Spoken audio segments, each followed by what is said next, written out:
من الشيطان الرجيم وقالوا كونوا هودا أو نصارى تهتدوا قل بل ملة إبراهيم حنيفا وما كان من المشركين. ബഹുമാന്യരായ സഹോദരങ്ങളെ, സത്യവിശ്വാസികളെ, വിശ്വാസിനികളെ, ലോകത്തിൻ്റെ സൃഷ്ടാവും സംരക്ഷകനുമായ റബ്ബുൽ ആലമീൻ അല്ലാഹുവിൻ്റെ മഹത്തരമായ നിയമനിർദ്ദേശങ്ങൾ പാലിച്ചുകൊണ്ട് ദീനിൻ്റെ ചിഹ്നങ്ങളെ മുറുകെ പിടിച്ച് യഥാർത്ഥ സത്യവിശ്വാസികളായി ജീവിച്ചു മരിക്കാൻ ഓരോരുത്തരും ആത്മാർത്ഥമായി ശ്രമിക്കണമെന്ന് എന്നെയും നിങ്ങളെയും ഓർമ്മപ്പെടുത്തുകയാണ്, വസിയത്ത് ചെയ്യുകയാണ്. അല്ലാഹു സുബ്ഹാനഹു വ തആല സത്യദീനിനെ സ്നേഹിച്ച് ജീവിച്ച് മരിക്കുന്നവരിൽ നമ്മളെല്ലാം ഉൾപ്പെടുത്തി അനുഗ്രഹിക്കുമാറാകട്ടെ. ഇസ്ലാം എന്ന് പറയുന്ന സമ്പൂർണമായ ഒരു മതം, പ്രകൃതിയുടെ മതം, മനുഷ്യന്റെ ജീവിതത്തെ തിരിച്ചറിഞ്ഞുകൊണ്ട് അവന് കൊടുത്തിരിക്കുന്ന അനുഗ്രഹീതമായ മതമാണ് ഇസ്ലാം. എന്നാൽ ഇസ്ലാമിന് എത്രയേറെ സവിശേഷതകൾ ഉണ്ടെങ്കിലും സ്നേഹത്തിൻ്റെ ഈ മതത്തിനെതിരെ അസൂയയും പകയുമായി നടക്കുന്ന ഒരുപാട് ആളുകളുണ്ട്. അവരിൽ പ്രധാനികളാണ് യഹൂദികളും നസ്വാറാക്കളും. അത് തിരിച്ചറിയാതെ പോകുന്ന ഒരു ഉമ്മത്തായി നാം മാറാൻ പാടില്ല. യഹൂദികളെ സംബന്ധിച്ചിടത്തോളം മുസ്ലിങ്ങളോട് അങ്ങേയറ്റത്തെ വെറുപ്പും ശത്രുതയുമുള്ളവരാണ് ജൂതർ എന്ന് വിളിക്കുന്നത്. അതിൻ്റെ കൃത്യമായ തെളിവാണ് അള്ളാഹുവിൻ്റെ ഖുർആൻ 1400 കൊല്ലങ്ങൾക്ക് മുമ്പ് നമ്മളെ പഠിപ്പിച്ചു. ലതജിദന്ന അശദ്ദന്നാസി അദാവതൻ ലില്ലദീന ആമനുൽ യഹൂദ വല്ലദീന അശ്റകൂ. നബിയേ, നിങ്ങൾക്ക് കാണാൻ പറ്റും ഏറ്റവും കൂടുതൽ ശത്രുതയുള്ളവരായിക്കൊണ്ട് മുസ്ലിമീങ്ങളോട്, മുഅ്മിനീങ്ങളോട് ആരായിരിക്കും അവർ? അൽ യഹൂദ, ജൂതന്മാർക്കായിരിക്കും. വല്ലദീന അശ്റകൂ, ബഹുദൈവ വിശ്വാസികൾക്ക് മുസ്ലിമീങ്ങളോട് ശക്തമായ വെറുപ്പുണ്ടായിരിക്കും, ശത്രുതയുണ്ടായിരിക്കും. ഖുർആൻ അത് പറയുന്നത് വഹീന്റെ അടിസ്ഥാനത്തിലാണ്. അതിൻ്റെ ആ വെറുപ്പ് ഇന്നും തീർന്നിട്ടില്ല. അത് തുടങ്ങിയിട്ട് എത്ര കൊല്ലങ്ങൾ കഴിഞ്ഞു. ഫലസ്തീനിന്റെ ചരിത്രം വായിക്കുമ്പോൾ അവിടെ അനുഭവിക്കുന്ന കഥനകഥകൾ നമ്മൾ പറയുമ്പോൾ, അല്ലെ, ക്രൂരമായ ഒട്ടനേകം സംഭവങ്ങൾക്ക് സാക്ഷ്യം വഹിച്ചിട്ട് അവസാനം അവരോടത് നിർത്തിവെക്കാൻ പറയുമ്പോൾ അവർ പറയുന്നത്, ഞങ്ങൾ ഫലസ്തീനിൽ മനുഷ്യത്വരഹിതമായി ഒന്നും ചെയ്തിട്ടില്ല. അത്രമാത്രം വലിയ വെറുപ്പിന്റെയും പകയുടെയും ആളുകളായി അവർ മാറുകയാണ്. സത്യത്തിൽ, യഥാർത്ഥത്തിൽ തൗറാത്തിന്റെയും മൂസാ നബി അലൈഹിസ്സലാമിന്റെയും അനുയായികളാണ് യഹൂദികൾ, ജൂതന്മാർ. എന്നിട്ട് അവർ ആ പ്രവാചകന്റെ അനുയായികളും മുസ്ലിങ്ങളായി കാലങ്ങൾ ജീവിച്ചവരായിരുന്നു. പിന്നീട് ആ വേദഗ്രന്ഥത്തിൽ നിന്ന് അവർ വഴിതെറ്റി നടക്കാൻ തുടങ്ങി. ആ മതനിയമങ്ങൾ അവർ ലംഘിച്ച് സ്വന്തം ഇച്ഛകൾക്ക് അടിസ്ഥാനത്തിൽ ജീവിക്കാൻ തുടങ്ങി. അവർക്കനുസരിച്ച് ഈ മതനിയമങ്ങളെ ഒഴിവാക്കാൻ തുടങ്ങി. അങ്ങനെ അവർ അവരവരുടെ ഇഷ്ടമനുസരിച്ച് നടക്കാൻ തുടങ്ങിയപ്പോൾ അവർ പലതും യോജിക്കാത്തത്, അല്ലെങ്കിൽ മതത്തിനോട്, പ്രവാചകന്മാർ പഠിപ്പിച്ച അധ്യാപനങ്ങളോട് യോജിക്കാൻ പറ്റാത്ത വാദങ്ങൾ സമൂഹത്തിൽ ശക്തമായി ഉന്നയിച്ചു. അല്ലാഹുവിന്റെ ഖുർആൻ പറയാണ്, വഖാലത്തിൽ യഹൂദു വന്നസ്വാറാ നഹ്നു അബ്നാഉല്ലാഹി വഅഹിബ്ബാഉ. യഹൂദികളും നസാറാക്കളും പറയാറുണ്ട്, ഞങ്ങൾ അല്ലാഹുവിൻ്റെ പ്രിയപ്പെട്ടവരാണ്, ഞങ്ങൾ അല്ലാഹുവിൻ്റെ സന്താനങ്ങളാണ്, ഞങ്ങൾ അത്രക്ക് നല്ലവരാണ്, ഞങ്ങൾ അത്രയേറെ മുന്തിയവരാണ്, ഞങ്ങളെയാണ് അള്ളാഹ്ക്ക് ഏറെ ഇഷ്ടം, ഞങ്ങൾ അള്ളാഹുവിൻ്റെ സന്താനങ്ങളാണ്. അത്രമാത്രം അവർ പറയുകയും പ്രചരിപ്പിക്കുകയും തുടങ്ങി. പ്രവാചകത്വമാകട്ടെ, പരലോകത്ത് മോക്ഷം ലഭിക്കുന്ന കാര്യമാകട്ടെ, അതൊക്കെ ഞങ്ങളുടെ കുത്തകാവകാശമാണെന്ന് ഈ യഹൂദികൾ പറയാൻ തുടങ്ങി. വഖാലു, അവര് പറഞ്ഞു, ലൻ തമസ്സനന്നാറു ഇല്ലാ അയ്യാമം മഅദൂദാ, ഞങ്ങൾ എന്തെങ്കിലും തെറ്റ് ചെയ്തതിന്റെ പേരിൽ നരകത്തിൽ കടക്കുകയാണെങ്കിൽ തന്നെ കുറച്ചു ദിവസം മാത്രമേ കടക്കുള്ളൂ. ഞങ്ങൾ അത്രയും മുന്തിയ ആൾക്കാരാണ്. മറ്റൊരിക്കൽ ഖുർആൻ പറഞ്ഞു, വഖാലു, അവര് പറഞ്ഞ വാക്ക്, ലൻ യദ്ഖുലൽ ജന്ന, ഒരാളും സ്വർഗത്തിലെത്തൂല. സ്വർഗം എന്ന വിശ്വാസം അവർക്കുണ്ട്. ഒരാളും സ്വർഗത്തിലെത്തൂല ഇല്ലാ മൻ കാന ഹൂദൻ ഔ നസാറാ, യഹൂദിയോ നസ്രാനിയോ ആകാതെ സ്വർഗത്തിലെത്തൂല.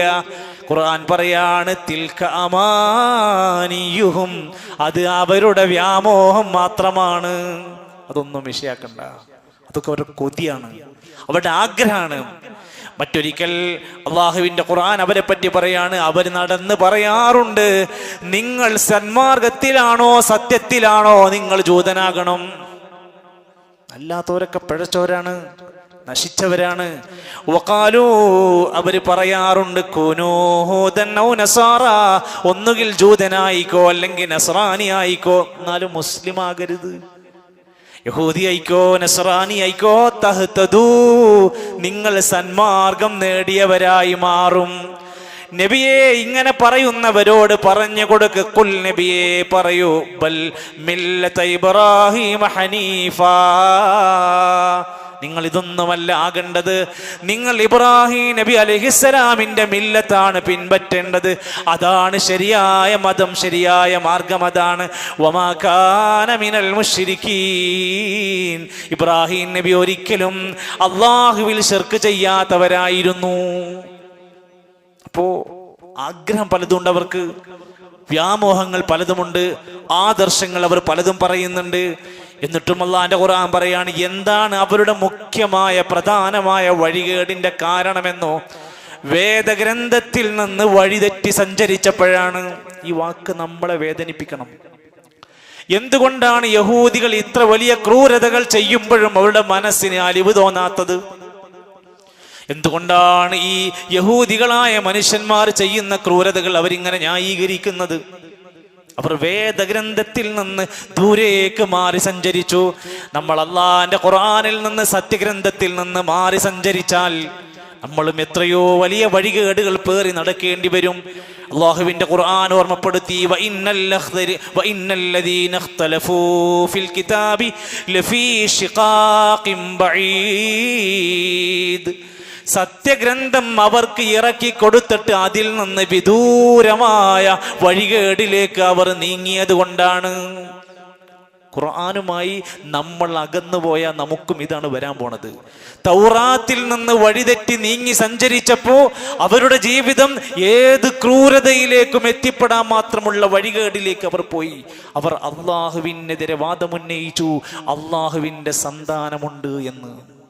അത് ഉസൈർ നബി അള്ളാന്റെ കുട്ടിയാണെന്ന് വരെ അവർ വാദിച്ചു.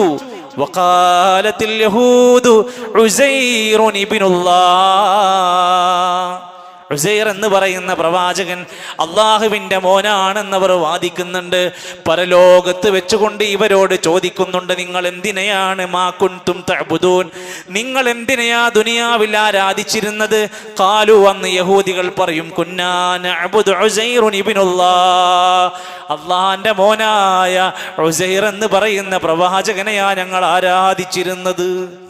അപ്പോ അള്ളാന്റെ മോനെയാണ് ആരാധിച്ചത് എന്ന് പറയുമ്പോൾ ഒരു അംഗീകാരം കിട്ടുമല്ലോ. എന്നാൽ പരലോകത്ത് വെച്ചുകൊണ്ട് ഫയുഖാൽ, അവിടെ വെച്ച് പറയപ്പെടും, കദബ്തും, നിങ്ങൾ ഇപ്പറയുന്ന വാക്ക് കള്ളമാണ്. ലം യകുൻ ലില്ലാഹി സ്വാഹിബ, അല്ലാഹുവിന് ഭാര്യമാരില്ല. വലാ വലദുൻ, അല്ലാഹുക്ക് സന്താനങ്ങളില്ല. പിന്നെ എങ്ങനെയാണ് നിങ്ങൾ ഇബ്നുല്ലാഹ് എന്ന് പറയുന്നത്? ഇവരുടെ വാദം തന്നെ വലിയ അബദ്ധത്തിലേക്കാണ് അവരെ കൊണ്ടെത്തിക്കുന്നത്. വേദഗ്രന്ഥത്തിനകത്ത് വഹീന്റെ അടിസ്ഥാനത്തിൽ പൂർണ്ണമായി ഇറക്കിത്തന്ന തൗറാത്ത് പോലും അവർ അംഗീകരിക്കൂല. തൗറാത്തിന് ശേഷം കടന്നു വന്ന ഖുർആൻ അവർ യാതൊരു കാരണവശാലും അംഗീകരിക്കൂല. തൗറാത്തിലെ നിയമങ്ങൾ അവർക്ക് അനുയോജ്യമായതാണെങ്കിൽ അത് മാത്രം എടുക്കും. ഖുർആനാണെങ്കിലോ അത് ഞങ്ങളതല്ല എന്ന് പറഞ്ഞ് ഒഴിവാക്കും ചെയ്യും. വേദഗ്രന്ഥങ്ങളോടുള്ള അവരുടെ സമീപനമാണ്. മാത്രമല്ല, ലോകത്ത് സത്യം പഠിപ്പിക്കാൻ വേണ്ടി ലോകത്തിന്റെ വിവിധ ദിക്കുകളിൽ വന്നവരാണ് അമ്പിയാക്കന്മാര്. എന്നാൽ ഈ യഹൂദികൾ ചെയ്ത ക്രൂരത, അമ്പിയാക്കന്മാരെ യാതൊരു കാരണവുമില്ലാതെ അവർ കൊന്നൊടുക്കിയിട്ടുണ്ട്. പിന്നെ ഒരു സാധാരണക്കാരായ മനുഷ്യന്മാരെ കഥ പറയാനുണ്ടോ? ധാരാളം അമ്പിയാക്കന്മാരെ ഇവർ കൊന്ന ചരിത്രം തഫ്സീറുകൾ രേഖപ്പെടുത്തുന്നുണ്ട്. ഇന്നല്ലദീന യക്ഫുറൂന ബിആയാതില്ലാഹ്, അല്ലാഹുവിൽ നിന്ന് അവതരിപ്പിക്കപ്പെട്ട ഇവർ നിഷേധിക്കുന്നു. വയഖ്തുലൂന നബിയ്യീന ബിഗൈരി ഹഖ്, യാതൊരു കാരണവുമില്ലാതെ അവരിലേക്ക് നിയോഗിച്ചയക്കപ്പെട്ട നബിമാരെ കൊന്നുകളഞ്ഞവരാണ് അവർ. അല്ലാഹു നിയോഗിച്ചയച്ച വഹി കൊടുത്ത് പ്രചരിപ്പിക്കുന്ന നബിമാരെ അകാരണമായി കൊന്നൊടുക്കി. ഈസാ നബി അലൈഹിസ്സലാമിനെ കൊല്ലാൻ നോക്കിയ ചരിത്രം ഖുർആൻ പറയുന്നുണ്ട്. നമ്മുടെ ഹബീബായ റസൂലുള്ളാഹി സ്വല്ലല്ലാഹു അലൈഹി വസല്ലം തങ്ങളെ കൊല്ലാന്നതിൽ നിന്ന് മാറി നിൽക്കാൻ ഈ പ്രകാശമാകുന്ന ഖുർആൻ സ്വീകരിച്ചു. റസൂലുള്ളാഹി സ്വല്ലല്ലാഹു അലൈഹി വസല്ലം തങ്ങൾ ഖൈബർ യുദ്ധം കഴിഞ്ഞ് വിജയിച്ചു. പറയാൻ പറ്റും ധൈര്യസമേതം. ഖൈബർ യുദ്ധം കഴിഞ്ഞ് വിജയിച്ചടക്കിയപ്പോ ഉഹദിയത്തിൽ റസൂലുള്ളാഹി സ്വല്ലല്ലാഹു അലൈഹി വസല്ലം ഒരു ജൂതയായ പെണ്ണ് നബി തങ്ങൾക്ക് തിന്നാൻ വേണ്ടി ഒരു ആടിനെ അങ്ങ് കൊടുക്കുകയാണ്. ആ ആടിന്റെ മാംസത്തിലോ ഫിഹാ അബദ്ധം വരൂല, ഇതിലൊരിക്കലും കലർത്തിയായിരുന്നു കൊടുത്തത്. ഇത് റബ്ബിൽ നിന്നുള്ള ഉപദേശമാണ്. അവരെ പിൻപറ്റുന്നവരും അവരെ പ്രീണിപ്പെടുത്തുന്ന അവരുടെ മാർഗം പിൻപറ്റി അവരെ മാത്രം സ്വീകരിച്ച് പോകുന്ന ആളുകളെ മാത്രം നിന്റെ മനസ്സിനെ വല്ലാതെ അലട്ടുന്നുണ്ടോ?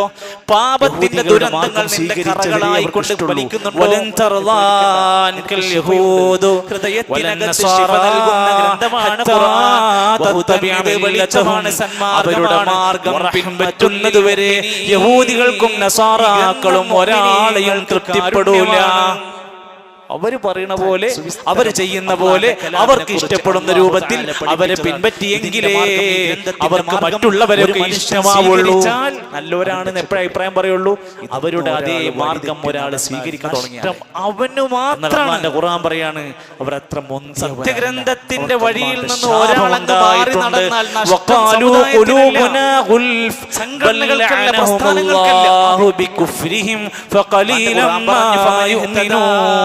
ആരെങ്കിലും ഈ ഗ്രന്ഥത്തിൽ നിന്ന് സന്മാർഗം സ്വീകരിച്ചാൽ അവരിൽ വളരെ കുറഞ്ഞ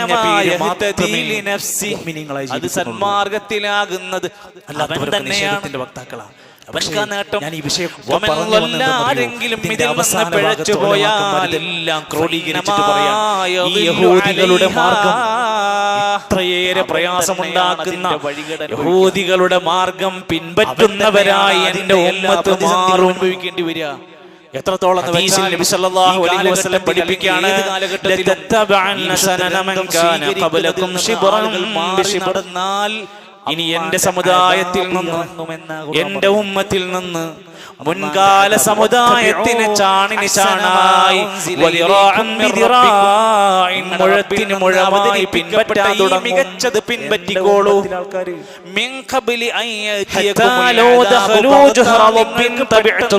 അവരൊരു ഉടുമ്പിന്റെ മാളത്തിലേക്ക് പ്രവേശിച്ചാൽ ഒഴിവാക്കി അതിലേക്ക് പോലും അപകടം നോക്കാതെ അത് പോയി പിൻപറ്റും. ഒഴിവാക്കിയിട്ട് നീ അങ്ങ് ജീവിച്ച് സല്ലല്ലാഹു അലൈഹി വസല്ലം പറഞ്ഞു കൊടുക്കുമ്പോൾ ഞങ്ങൾ ചോദിച്ചു, സഹാബത്ത് പറയാണ്, നബിയേ അൽ യഹൂദു വൻ നസാറാ, നിങ്ങൾ ഉദ്ദേശിച്ചത് യഹൂദികളുടെയും നസാറാക്കളുടെയും മാർഗം നമ്മുടെ ഉമ്മത്ത് പിൻപറ്റുമെന്നാണോ ഉദ്ദേശിച്ചത്?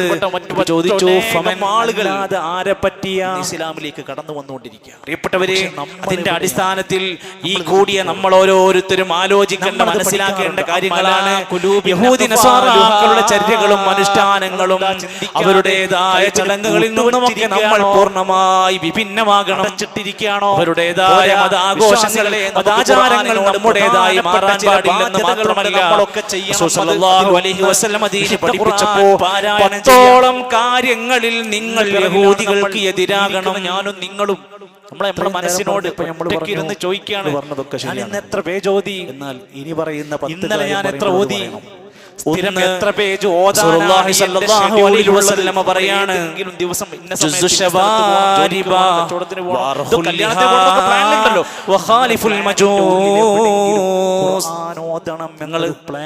മീശാരോമങ്ങൾ വെട്ടി ഒതുക്കണം, താടിരോമങ്ങൾ വളർത്തുന്നവരാകണം, വിശുദ്ധ ഖുർആൻ മജൂസികളോട് എതിരുള്ളവരാകണം, മജൂസികളുടെ പോലെ.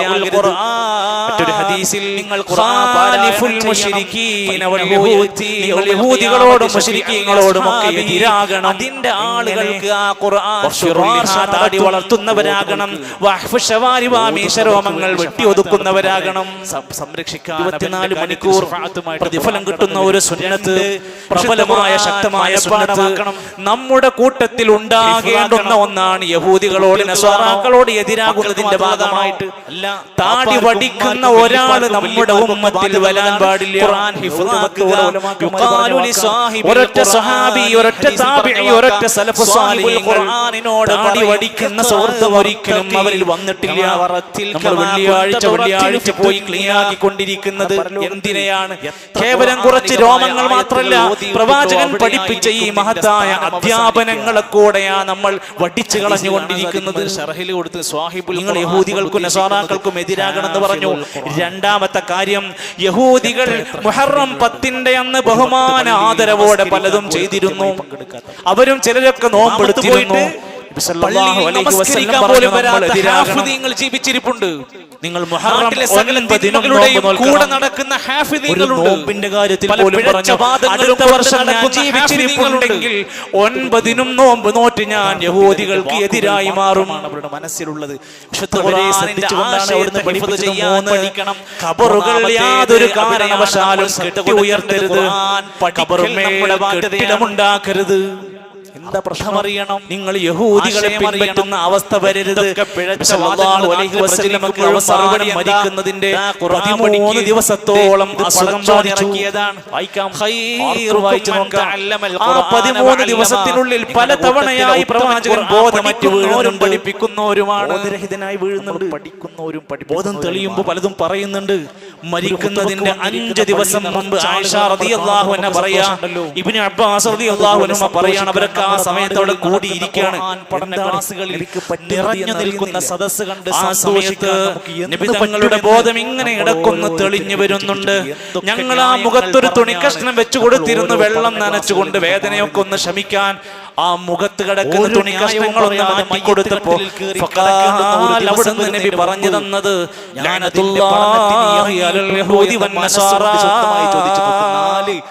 വിശുദ്ധ ഖുർആൻ പഠിക്കാതെ പോകുന്ന ഒരൊറ്റ ആലിം നമ്മുടെ നാട്ടിലുണ്ടാവില്ല. ഹദീസ് ഗ്രന്ഥങ്ങളിൽ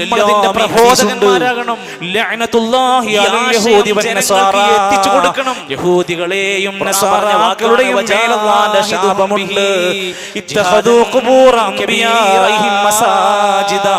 അവർ അമ്പിയാക്കന്മാരുടെ ഖബറുകളെ സുജൂദിന്റെ ആരാധനയുടെ കേന്ദ്രങ്ങളാക്കി മാറ്റിയവരാണ്. ആയതുകൊണ്ട് അത് വെച്ചുകൊണ്ട് ജനങ്ങൾക്ക് വലിയ ഒരു ജിഹാദ് ചെയ്തുകൊണ്ട് യാത്രകളും പല യാത്രകളുമായി നടത്തിക്കൊണ്ടിരിക്കുന്നവർക്ക് ഈ ഹദീസ് ഒരു തവണ വായിച്ച് അർത്ഥം പറയാൻ സാധ്യമാകും. എത്രയെത്ര ആളുകൾ ഇസ്ലാമിലുണ്ട്. മഖാമുകളൊക്കെ ഇതുവരെ ചെന്നെത്താത്ത സ്ഥലങ്ങളിലേക്ക് വരെ പുതിയ പുതിയ ജാറങ്ങൾ കെട്ടിപ്പൊക്കാൻ ശ്രമിച്ചുകൊണ്ടിരിക്കുകയാണ്. എന്നാൽ ഈ ഹദീസിൽ പറയാണ്, യഹൂദി നസാറാക്കൾ ശാപം കിട്ടാനുള്ള കാരണം അവരുടെ പുണ്യാത്മാക്കളായ അമ്പിയാക്കന്മാരുടെ ഖബറുകളെ ആരാധനയുടെ സുജൂദിന്റെ കേന്ദ്രങ്ങളാക്കി മാറ്റിയത് കൊണ്ടാണ്. അജ്മീർ സ്വലാത്തും നൂർ സ്വലാത്തും എന്നൊക്കെ പേര് പറഞ്ഞുകൊണ്ട് വ്യാജീതാണ് മരിക്കും. അല്ലാഹുവിന്റെ കലാമിൽ നിന്ന് ഒരു ആയത്തോ ആമത്തേതോ പഠിക്കാൻ മുന്നോട്ട് യഹൂദിക്ക് എതിരാകുന്ന ആഗ്രഹിക്കുന്നുണ്ടെങ്കിൽ ആവണമെന്ന് പ്രവാചകൻ പഠിപ്പിച്ചത് മനസ്സിലാക്കാൻ 70,000 ചെലവാക്കിയിട്ട് റസൂലുള്ളാഹി സ്വല്ലല്ലാഹു അലൈഹി വസല്ലം നബി തങ്ങൾ നിരോധിച്ചിട്ടുണ്ട്. അനിത്തസഅഫുരി ലിരിജാൽ, പുരുഷന്മാര് കുങ്കുമവസ്ത്രം ധരിക്കൽ. നമ്മുടെ എവിടെയാണ് ഖുർആനിനെ പ്രബോധനം ചെയ്യുന്നത്? ഇസ്ലാം ഏറ്റവും വേഗത്തിൽ ജനമനസ്സുകളെ സ്വാധീനിക്കുന്നു എന്നത് ശത്രുക്കൾക്ക് സഹിതമുണ്ടുകൾ ധരിച്ചത്. അതുകൊണ്ടാണ് അവർ നമ്മുടെ നാട്ടിൽ ചിലർക്ക് ജോലിക്ക് പോകുന്ന സമയത്ത് ഇന്ന് സോഷ്യൽ മീഡിയയിലും മറ്റു ആധുനിക സൗകര്യങ്ങൾ ഉപയോഗിച്ച് ഖുർആനിനെതിരെ ആയുധം മെനയാണ്. വസ്ത്രങ്ങൾ ധരിക്കൽ നിങ്ങൾ ഒഴിവാക്കണം. അത് മറ്റൊരു മതത്തിൻ്റെതായ വേഷവിധാനങ്ങളുടെ ഭാഗമാണ്. മറ്റൊരു ഹദീസിൽ കാണാൻ സാധിക്കും, മഹാനായ ജാബിർ റളിയല്ലാഹു അൻഹു പറയുകയാണ്, ഞങ്ങൾ മക്ക ഫതഹിന്റെ അന്ന് ഖുർആനെ വിജയിച്ചടക്കിയ മക്ക ഫതഹിന്റെ അന്ന് തെറ്റിദ്ധരിപ്പിക്കപ്പെടുമ്പോൾ അത് തിരുത്താനും പഠിക്കാനും അവസരങ്ങൾ നമ്മൾ പോയി ഇരിക്കാറുണ്ടോ? വറസുഹു വലിഹിയതുഹു, പള്ളിയുടെ പുരുഷന്മാർക്ക് വേണ്ടി വരുമ്പോ പ്രായത്തിന്റെ ആധിക്യം കൊണ്ട് ഒരു തവണയെങ്കിലും താടിരോമങ്ങളും വെളുത്ത് നിറഞ്ഞു നിൽക്കുന്ന കുട്ടികൾക്ക് വേണ്ടി CRE എന്ന് പറയുന്ന പഠന സംവിധാനം ഖുർആൻ പഠിപ്പിക്കാൻ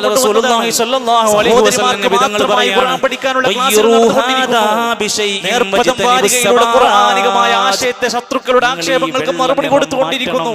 പീസ് റേഡിയോ പോലെയുള്ള സംവിധാനങ്ങൾ വീട്ടിലിരുന്ന് എല്ലാവർക്കും ഖുർആൻ പഠിക്കാനുള്ള വേദി ഒരുക്കി. വയസ്സായിട്ട് ഞാൻ വയസ്സനായിട്ടില്ല എന്ന് തെളിയിക്കാൻ വേണ്ടിയിട്ട് പടാപാട് പെട്ടിട്ട് കിട്ടുന്ന മരുന്നൊക്കെ വാങ്ങി തേച്ച് കറപ്പിച്ച് നടക്കാറാണ് ഒരാൾ മുതിരപ്പെടുമ്പോൾ നമ്മുടെ ഖുർആനികമായ ബന്ധത്തെ നമ്മൾ എന്തിനാണ് ഒഴിവാക്കുന്നത്? ഇവിടെയാണ് നമ്മൾ ഇരുന്ന് ചിന്തിക്കേണ്ടത്. എന്നാൽ വെളുത്ത രോമങ്ങളെ മൈലാഞ്ചി കൊണ്ടോ മറ്റോ നിറം പകുത്ത് വെള്ള കാണാത്ത രൂപത്തിലാക്കുന്നത് യഹൂദികൾക്ക് എതിരാണ്. ഹദീസിൽ പറഞ്ഞ വാക്ക് ഇന്നൽ യഹൂദ ജൂതന്മാരും വന്നസാറ ക്രൈസ്തവരും ലാ യസ്ബുഗൂന, അവർ ഒരിക്കലും താടി രോമങ്ങൾക്ക് അതുപോലെ തന്നെ അവരുടെ തലമുടി രോമങ്ങൾക്ക് നിരവാദിച്ച രോമങ്ങൾക്ക് ചായം പൂശൂല. മാത്രം അങ്ങനെ ഫഖാലിഫുഹും, അതിൽ നിങ്ങൾ എതിരാകണം. വസല്ലമയുടെ നമസ്കാരത്തിന്റെ രൂപം വീട്ടിലെ ഉമ്മമാർക്ക് സഹോദരിമാർക്ക് വിലക്കപ്പെട്ട കാര്യങ്ങളാണ്. എത്ര ആവേശത്തിലോ ആളുകളുടെ നമസ്കാരത്തിന്റെ അബദ്ധങ്ങളെയാണ് തിരുത്തി കൊടുക്കാൻ അവർക്ക് കഴിയുന്ന ഇത്തരത്തിലുള്ള വിവിധ നാടുകളിൽ വിവിധ പ്രദേശങ്ങളിൽ പള്ളികളുമായി ബന്ധപ്പെടുന്നവരാണ്. എന്നാൽ ഒരു ഹദീസിൽ പറഞ്ഞ വാക്ക് ഇബ്നു അബ്ബാസ് റളിയല്ലാഹു അൻഹു രേഖപ്പെടുത്തിയിട്ടുണ്ട്. നബി തങ്ങൾ പറഞ്ഞു, മാ ഉമിർതു ബിതശയീദിൽ മസാജിദി, പള്ളികൾ അലങ്കരിക്കുക, രൂപത്തിലേക്ക് ആഡംബരങ്ങൾ കൊണ്ട് നിറക്കുക എന്നത് നമ്മളോട് കൽപ്പിക്കപ്പെട്ടിട്ടില്ല. ഒന്നുകൂടി വിശദീകരിച്ചു, ലതുസഖ്രിഫുന്നഹാ കമാ സഖറഫത്തിൽ യഹൂദു വന്നസാറ, യഹൂദികളും നസാറാക്കളും അവരുടെ ആരാധനാലയങ്ങൾ അലങ്കരിച്ച് ഭംഗിയൂട്ടുന്നതിന് പലതും ചെയ്തു കൂട്ടുന്ന പോലെ നിങ്ങൾ ചെയ്യണ്ട. പള്ളിയിൽ സൗകര്യങ്ങൾ കൂട്ടാ, വൃത്തിയാക്കാൻ വേണ്ട കാര്യങ്ങളൊക്കെ ചെയ്യാം. ഭംഗി കൂട്ടുക, അലങ്കാരം കൂട്ടുക എന്ന പേരിൽ ഒരുപാട് കളർഫുൾ ആക്കുന്ന അവസ്ഥയും അതിന് വിവിധങ്ങളായ പണികൾ ചെയ്യുന്നവരും ഒന്ന് സൂക്ഷിക്കുന്നത് നല്ലതാണ്. അതും പഠിപ്പിച്ചിട്ടുണ്ട്. ഏഴാമത്തേത് യഹൂദി നസാറാക്കളുടെ വിഷയം പഠിപ്പിച്ച ഹദീസിൽ കാണാൻ സാധിക്കും, ഖാലിഫുൽ യഹൂദ്, നിങ്ങൾ യഹൂദികൾക്ക് എതിരാവണം. ഫഇന്നഹും ലാ യുസല്ലൂന ഫീ നിആലിഹിം വലാ ഖിഫാഫിഹിം, സോക്സ് ധരിച്ച് യഹൂദികൾ ആരാധനാകർമ്മം ചെയ്യൂല. ചെരുപ്പ് ധരിച്ച് യഹൂദികൾ ആരാധനാകർമ്മം ചെയ്യൂല. നിങ്ങൾ അവർക്കെതിരാവണം. ചെരുപ്പ് ധരിച്ച് നിസ്കരിക്കാൻ പറ്റുന്ന ഒരു സ്ഥലത്താണെങ്കിൽ നിങ്ങൾക്ക് ചെരുപ്പ്. കോടിക്കണക്കിന് വരുന്ന മനുഷ്യരുടെ കൂട്ടത്തിൽ പള്ളിക്ക് ചെരുപ്പിട്ട് കാരണം എന്നല്ല. ഞാനും നിങ്ങളൊക്കെ ഇസ്ലാമിന്റെ നമസ്കാരം നടക്കണം, ചെരുപ്പ് ഊരി വെക്കണം എന്നില്ല. നജസില്ല എന്ന് ബോധ്യമുണ്ടെങ്കിൽ അതിൽ തന്നെ നമുക്ക് ഈ നിന്നുകൊണ്ട് നമസ്കരിക്കാൻ പറ്റും. അങ്ങനൊന്നും പാടില്ല എന്ന് പറഞ്ഞിരുന്നവരായിരുന്നു യഹൂദികൾ. അതിൽ നിന്ന് നിങ്ങൾ വിഭിന്നരായി മാറട്ടെ. സോക്സ് ധരിച്ചുകൊണ്ട് ഒതുവോടുകൂടെയുള്ള ഒരു സോക്സ് ആണെങ്കിൽ പിന്നെ ഒതു ഉണ്ടാക്കുമ്പോൾ അതിന്റെ മേലെ കൂടെ തടവിയാൽ മതി, അത് ഊരി മാറ്റി നിസ്കരിക്കേണ്ടതില്ല എന്ന് കൂടെ തീർത്ത് മനസ്സിലാക്കുക. അത്താഴം കഴിക്കുക, യഹൂദികൾക്ക് നോമ്പുണ്ടായിരുന്നു, അത്താഴം കഴിക്കൂലായിരുന്നു. അതുകൊണ്ട് നമ്മൾ നമ്മുടെ മതത്തിനെ മോശമായി വിശദീകരിക്കപ്പെടും. എങ്കിലും ചേർത്ത് പറയാ, യഹൂദികൾ അവരുടെ നോമ്പ് കാലത്ത് അവർക്ക് അത്താഴം ഉണ്ടാവൂല. നമ്മുടെ നോമ്പും അവരും നമ്മൾ വ്യത്യാസം, നമ്മൾ അത്താഴം കഴിച്ച് നോമ്പ്. ഒൻപതാമത്തെ വ്യത്യാസം, അവർ നോമ്പ് തുറക്കും, പക്ഷേ സമയമായാലും കുറെ സമയം കഴിയട്ടെ കാത്തിരിക്കും. നമ്മുടെ നോമ്പിന്റെ പ്രത്യേകത സമയമായാൽ അജ്ജിലുൽ ഫിത്ർ, വേഗത കാണിച്ച് നോമ്പ് തുറക്കുന്നതിലാണ് നമ്മൾ മുന്നിട്ട് നിൽക്കേണ്ടത്.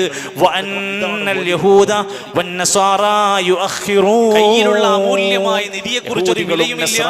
നോമ്പ് തുറക്കാൻ പാശ്ചാത്യന്മാരുടെയും മറ്റു മതസ്ഥരുടെയും ആചാരങ്ങളെയും ക്രമങ്ങളെയും പഠിപ്പിക്കാണ്. യഹൂദികളുടെ ചര്യ പഠിപ്പിക്കാണ്.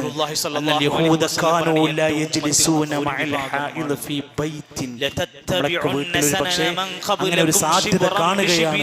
ഹായിദുകാരായ ആർത്തവകാരികളായ സ്ത്രീകളുള്ള യഹൂദികൾ അവരുടെ വീട്ടിൽ ആ ഭാര്യമാരുടെ കൂടെ, ആ സഹോദരിയുടെ കൂടെ ഉണ്ടാകും.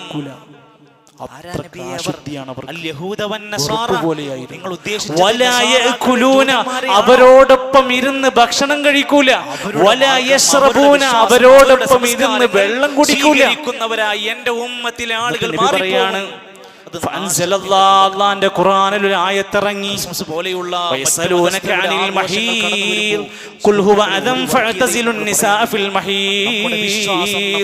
അത്തവകാരികളായ സ്ത്രീകളിൽ നിന്ന് നിങ്ങൾ വിട്ടു നിൽക്കണമെന്ന ആയത്ത് ഇറങ്ങിയപ്പോൾ നബി പറഞ്ഞു ഇസ്മഉ കുല്ല ശൈഇൻ ഇല്ലൽ ജിമാ. ഈസാ നബി അലൈഹിസ്സലാത്തു വസ്സലാം എന്ന നമ്മുടെ പ്രവാചകൻ ദൈവത്തിന്റെ പുത്രനാണെന്ന് വാദിക്കുകയും ആ പുത്രൻ ജനിച്ച ദിവസം ആഘോഷിക്കുകയും ചെയ്യുമ്പോൾ നമുക്ക് എങ്ങനെയാണ് ആശംസിക്കാൻ തള്ളി മാറ്റേണ്ടതല്ല എങ്ങനെയാണ് അതിന്റെ സാധനം കച്ചവടം ചെയ്യാൻ പറ്റുക? നമുക്ക് അന്ന് എങ്ങനെയാണ് അവർക്ക് വേദനിച്ച് കിടക്കുന്ന ആഘോഷത്തിന്റെ സംവിധാനം ഒരുക്കി കൊടുക്കാൻ താഴഞ്ഞു മാറ്റിവെക്കേണ്ടവരല്ലെന്നും നീ അവരുടെ ഇസ്ലാം നിങ്ങൾക്ക് മതത്തിന്റെ ശരീഅത്ത് നൽകിയിരിക്കുന്ന നബിയെ ഈ മതത്തിന്റെ നിയമങ്ങൾ പാലിച്ചോളൂ. അടിസ്ഥാനമായി വിശദീകരിച്ച് നമ്മളെ പഠിപ്പിക്കുകയാണ്. അറിവില്ലാത്ത ജനങ്ങളുടെ മാർഗം നിങ്ങൾ ഒരിക്കലും ശക്തി പകരുന്നവരായി മാറരുത്. ആശയപരമായി സാംസ്കാരികമായി നമ്മൾ യഹൂദന്റെ ഒരു സംസ്കാരത്തിനവരായി നടന്നോ.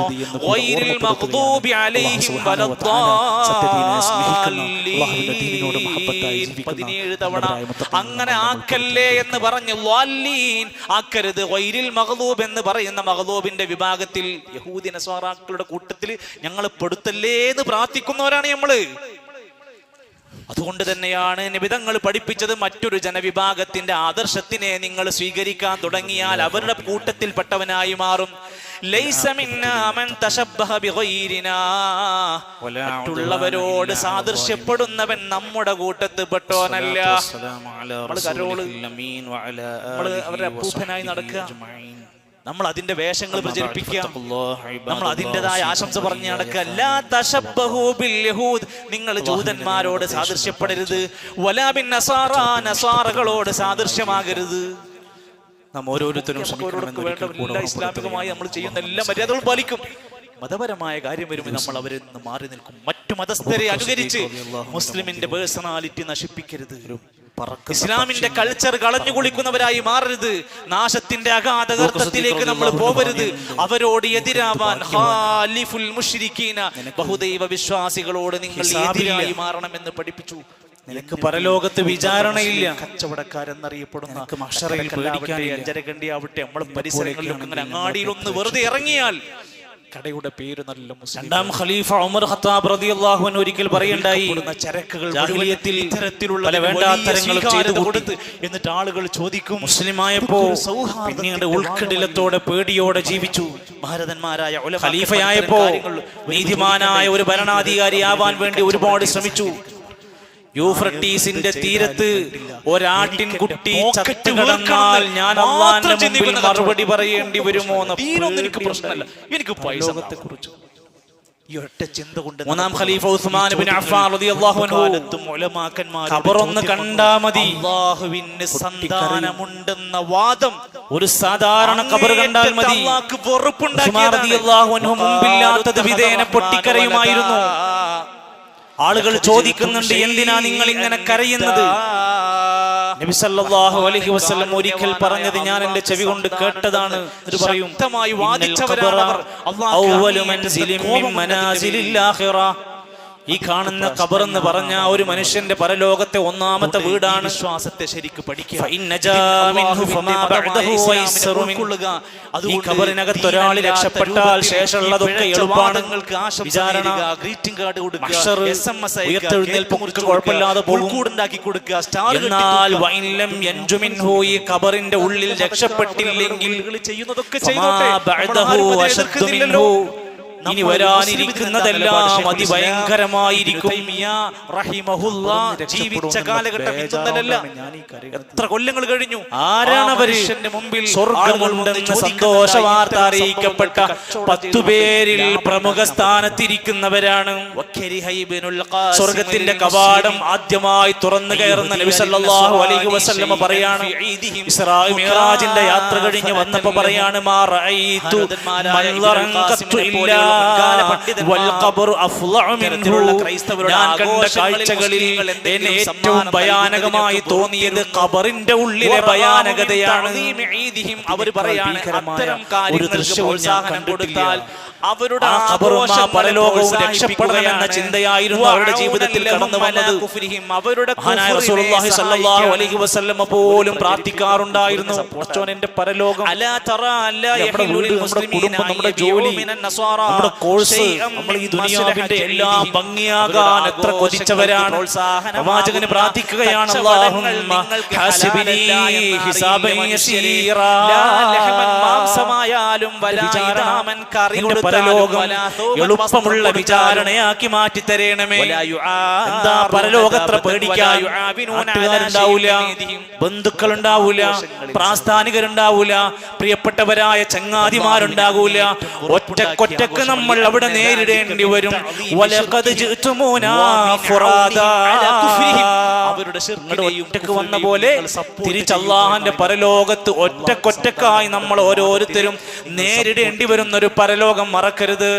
ആ പരലോകത്ത് സ്വർഗം നിഷിദ്ധമാക്കപ്പെട്ടാലോ, സ്വർഗം കിട്ടൂല എന്ന് പറഞ്ഞ കാര്യം നമ്മൾ ചെയ്താലോ, ഇന്നഹു മൻ യുശ്രിക് ബില്ലാഹ്, ആരെങ്കിലും അല്ലാഹുവിൽ ശിർക്ക് ചെയ്താൽ, അല്ലാഹുവിൽ പങ്കു ചേർത്താൽ, അല്ലാഹുവിനുള്ള ആരാധനകളിൽ എന്തെങ്കിലും ഒന്ന് അല്ലാഹുവിന് പകുത്ത് കൊടുക്കുന്ന പകരം മറ്റൊരാൾക്ക് അത് കൊടുത്താൽ സ്വർഗം അവന് നിഷിദ്ധമാണ്. ഫഖദ് ഹറമല്ലാഹു അലൈഹിൽ ജന്ന വമഅവാഹു നാർ, തോന്നുമെങ്കിൽ എന്റെ നരകം അവന്റെ സങ്കേതമാണ്, സ്വർഗം അവന് കിട്ടാതെയാകും. വിജയിക്കണമെങ്കിൽ ശിർക്കില്ലാത്തൊരു ജീവിതം ദുനിയാവിൽ ക്രമീകരിച്ച് മുന്നോട്ട് പോകാൻ ആ പരലോകത്തെ ഭയപ്പെട്ടായിരുന്നു ഓരോരുത്തരും. സ്വഹാബത്തിന്റെ ഒക്കെ ചരിത്രം വായിക്കുമ്പോ കാണാം, ആയിഷ റളിയല്ലാഹു അൻഹാ നബി തങ്ങളുടെ പ്രിയപ്പെട്ട ഭാര്യയായിരുന്നു.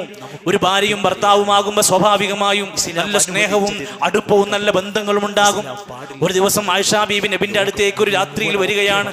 നബിയേ, നിങ്ങളുടെ ശരീരത്തിൽ ഒന്ന് ഒട്ടിപ്പിടിച്ച് നിങ്ങളുടെ നെഞ്ചത്തൊന്ന് തലവെച്ച് ഞാനൊന്ന് കിടക്കട്ടെ നബിയേ. ഏറ്റവും ധിക്കാരികളായി ഫാജിരികളായി സല്ലല്ലാഹു അലൈഹി വസല്ലം പറയാണ്, പരലോകത്ത് കൊണ്ടുവരപ്പെടും. എനിക്കതിനു പറ്റിയ ഒരു ദിവസമല്ല, എനിക്കതിനുള്ള ഒരു മൂഡ് തോന്നുന്നില്ല. കാരണം ഇന്ന് ഇറങ്ങിയ ആയത്ത് അത്ര പേടിപ്പിക്കുന്നതായിരുന്നു എന്നതിന്റെ ഗൗരവം മാത്രമുള്ള ആയത്ത്. ഇന്ന ഫീ ഖൽഖിസ് സമാവാതി വൽ അർളി വഖ്തിലാഫിൽ ലൈലി വൻ നഹാർ എന്ന് തുടങ്ങുന്ന സൂറത്ത് ആലി ഇംറാനിലെ അവസാനത്തെ ചില ആയത്തുകൾ അങ്ങനെ ഓതി കേൾപ്പിച്ചു കൊടുത്തിട്ട്, റബ്ബനാ ഇന്നക മൻ തുദ്ഖിലിൻ നാറ ഫഖദ് അഖ്സൈത, ഒരാൾ നരകത്തിലേക്ക് പ്രവേശിച്ചു കഴിഞ്ഞാൽ അവനേറെ നിന്ദ്യനായി മാറുന്നതാണ്. ഒരു ചെറിയ പാലിയേറ്റീവ് സെന്റർ ഉണ്ട്, അതൊന്ന് നന്നാക്കി എടുക്കണം. ഏകദേശം 75 ലക്ഷം രൂപയുടെ വേദനയുമായി അവർ ഒരുങ്ങി പുറപ്പെട്ടു, രേഖപ്പെടുത്തിയത്. അൽഹംദുലില്ലാഹ്, നാട്ടിൽ ഒരുപാട് ആളുകൾ ഖുർആൻ പറഞ്ഞു.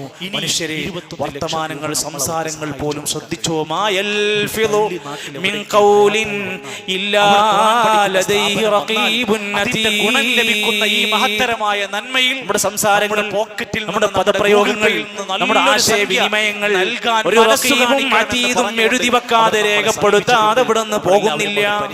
അതൊക്കെ കിതാബായി നാളെ പരലോക കോടതിയിൽ ഹാജരാക്കപ്പെടും. അതുകൊണ്ട് ഞാൻ എല്ലാ ആഴ്ചയിലും ഇത്ര തരാം, നമ്മളെ കൊണ്ട് അത് നഷ്ടമാകാതിരിക്കാൻ, അവിടെ നിന്ദനാകാതിരിക്കാൻ, നമ്മുടെ കുടുംബം, നമ്മുടെ ബാപ്പ, നമ്മുടെ മകൻ, നമ്മുടെ മകൾ ഉയർന്നു ബുദ്ധി അവിടെ ബാങ്കുലികളും മെമ്പറുകളും കൊടുക്കുക. ദീനിയായ അറിവ്, ഭൗതികമായ എന്തൊക്കെ അറിവ് നമ്മൾ കൊടുത്തു. അവിടെ കൊച്ചാലും നല്ല റാങ്ക് നേടി നമ്മുടെ മക്കൾ, എത്ര A+കൾ മേടിക്കാൻ എത്ര ട്യൂഷൻ കൊടുത്തു. നമ്മൾ 3ാം ക്ലാസ് മുതൽ ട്യൂഷൻ പഠിപ്പിക്കുന്ന രക്ഷിതാക്കളാണ് നമ്മൾ. വലിയ പുണ്യമാണ്. മാത്സിനും ഫിസിക്സിനും കെമിസ്ട്രിക്ക് വരെ, മണിക്കൂറുകൾക്ക് വരെ നല്ല എമൗണ്ട് ചാർജ് കൊടുത്ത് പഠിപ്പിക്കുന്നവരാണ് നമ്മൾ. രോഗികളായ ഒരുപാട് ആളുകൾ പഠിച്ചുകൊണ്ട് വസിയത്ത് പറഞ്ഞിട്ടുണ്ട്. കുട്ടികളുടെ രോഗനിസ്കാരം പഠിച്ചു. നമ്മുടെ മക്കൾ ജനങ്ങളോട് ആശയവിനിമയം ചെയ്യൽ നിന്ന് മര്യാദകൾ പഠിച്ചു. അതുകൊണ്ട് ഒരു നല്ല ചിന്ത, നല്ല ഒരു സമീപനം നമ്മുടെ കുടുംബത്തിൽ വേണമെന്ന് മാത്രമാണ് സൂചിപ്പിക്കാനുള്ളത്. കഴിഞ്ഞ ആഴ്ചയിൽ, കഴിഞ്ഞ ഖുതുബയിൽ ഞാൻ പറഞ്ഞു വന്നിരുന്നു, അവിടുത്തെ ഈ കൂടാളിൽ വെച്ച് നടക്കുന്ന അൽവാൻ എന്ന് പറയുന്ന ഒരുക്കിയിട്ടുള്ള ക്യാമ്പ്. അല്ലാഹു നമ്മുടെ എല്ലാ നല്ല പലരുടെയും കാണുന്നില്ല. മക്കളുണ്ട് നമ്മുടെ വീടുകളിൽ, മാനസിക അവർക്ക് വേണ്ടിയാണ് അത് ഒരുക്കുന്നത്. പ്രിയപ്പെട്ടവരെ, നാളെ നമ്മൾ ഖേദിക്കാതിരിക്കാൻ, നമ്മൾ തന്നെ നെഞ്ചത്തടിച്ച് കരയാതിരിക്കാൻ ഈ ഒരു നല്ലൊരു അവസരത്തെ പേര് കൊടുത്ത് കൗണ്ടർ പുറത്ത് സെറ്റാക്കിയിട്ടുണ്ട്. എല്ലാവരും നമ്മുടെ വിദ്യാർത്ഥികളെ പേര് നൽകിയിട്ട് രക്ഷിതാക്കൾ മുൻപന്തി അവരെ പ്രോത്സാഹിപ്പിക്കാൻ, കാരണമാകാതെ സംരക്ഷിക്കാനുള്ള ഈമാനികമായ കരുത്ത് ഞങ്ങൾക്ക് നീ ആവശ്യമാണ്. അല്ലാഹുവേ, ഞങ്ങളുടെ ഇസ്സത്ത് ഉയർത്തിപ്പിടിക്കാനുള്ള പള്ളി ഒരുപാട് അവസരങ്ങൾ ഞങ്ങൾക്ക് നൽകി നല്ല പിന്തുണയും പ്രാർത്ഥനയും അഭിപ്രായ നിർദ്ദേശങ്ങളും എല്ലാം നമ്മൾ നൽകുന്നതോടൊപ്പം തന്നെ സാമ്പത്തികമായി കഴിയാവുന്ന സഹായങ്ങളെല്ലാം നൽകിക്കൊണ്ട് നമ്മുടെ സമ്പത്ത് അത് എവിടെ കൊടുക്കണമെന്ന് പടച്ചോൻ പറഞ്ഞു തന്നിട്ടുണ്ട്. അതുകൊണ്ട് നമുക്ക് ലഭിച്ചതിൽ നിന്ന് കൊടുത്തതിന്റെ പേരിൽ ഒരിക്കലും നമുക്ക് ഒരു കുറവും വരാനിരിക്കുന്നില്ല. അള്ളാഹുവിന്റെ പള്ളി അള്ളാഹുക്ക് ഏറ്റവും ഇഷ്ടപ്പെട്ട സ്ഥലമാണ് എന്ന ബോധ്യത്തോടെ നല്ല ഇഖ്ലാസോടുകൂടി നമ്മുടെ സ്വതക്കകൾ നൽകുക. അള്ളാഹു നമ്മുടെ എല്ലാ സതുദ്ദേശ പ്രവർത്തനങ്ങളും വിജയിപ്പിക്കുമാറാകട്ടെ. നമ്മുടെ എല്ലാ സൽക്കർമ്മങ്ങളിലും അള്ളാഹു തആല ഇഖ്ലാസോടെയുള്ള വമ്പിച്ച പ്രതിഫലം നൽകുമാറാകട്ടെ. പ്രിയപ്പെട്ട പലരും നമുക്കിടയിൽ നിന്ന് വിട പറഞ്ഞു പോയി. അള്ളാഹുവേ, നീ എല്ലാവർക്കും മരണപ്പെട്ടു പോയവർക്ക് മഗ്ഫിറത്തും മർഹമത്തും നൽകണമേ. രോഗികളായ സഹോദരങ്ങളുണ്ട്, അള്ളാഹു അവർക്ക് ശിഫ നൽകണമേ. അള്ളാഹു പ്രിയപ്പെട്ട ഞങ്ങളുടെ മാതാപിതാക്കൾക്ക് ആഫിയത്തുള്ള ദീർഘായുസ്സ് പ്രദാനം ചെയ്യണമേ. അള്ളാഹു ഞങ്ങളുടെ മക്കളിലൂടെ ഇണകളിലൂടെ കൺകുളിർമ നൽകണമേ. അള്ളാഹുവെ, നല്ല ജീവിതവും നല്ല മരണവും ഞങ്ങൾക്ക് നീ സമ്മാനിക്കണമേ. എല്ലാവിധ അപകടങ്ങളിൽ നിന്ന് ഷർറുകളിൽ നിന്ന് ഞങ്ങളെ കാത്തുരക്ഷിക്കണമേ. അള്ളാഹുവെ, നാളെ സ്വർഗത്തിൻ്റെ അഹ്ലുകാരായി സന്തോഷിക്കുന്ന അവിടുത്തെ ആനന്ദങ്ങളിൽ ഇടപഴകുന്നവരിൽ ഞങ്ങളെ എല്ലാം ഉൾപ്പെടുത്തണമേ. നരകത്തിൻ്റെ വിറകായി മാറുന്ന കത്തിജ്വലിക്കുന്ന നരകത്തിൽ ആളിപ്പടരുന്ന തീയിന് ഇടയായിക്കൊണ്ട് ആ കല്ലുകൾക്കിടയിൽ വെന്തെരിയുന്നവരിൽ നിന്ന് ഞങ്ങളെയും ഞങ്ങളുടെ കുടുംബത്തെയും കാത്തുരക്ഷിക്കണമേ. اللهم اغفر للمؤمنين والمؤمنات والمسلمين والمسلمات الأحياء منهم والأموات. ربنا آتنا في الدنيا حسنة وفي الآخرة حسنة وقنا عذاب النار. اللهم ربنا آمنا فاكتبنا مع الشاهدين. توفنا مسلمين والحقنا بالصالحين. وصلى الله على نبينا محمد والحمد لله رب العالمين.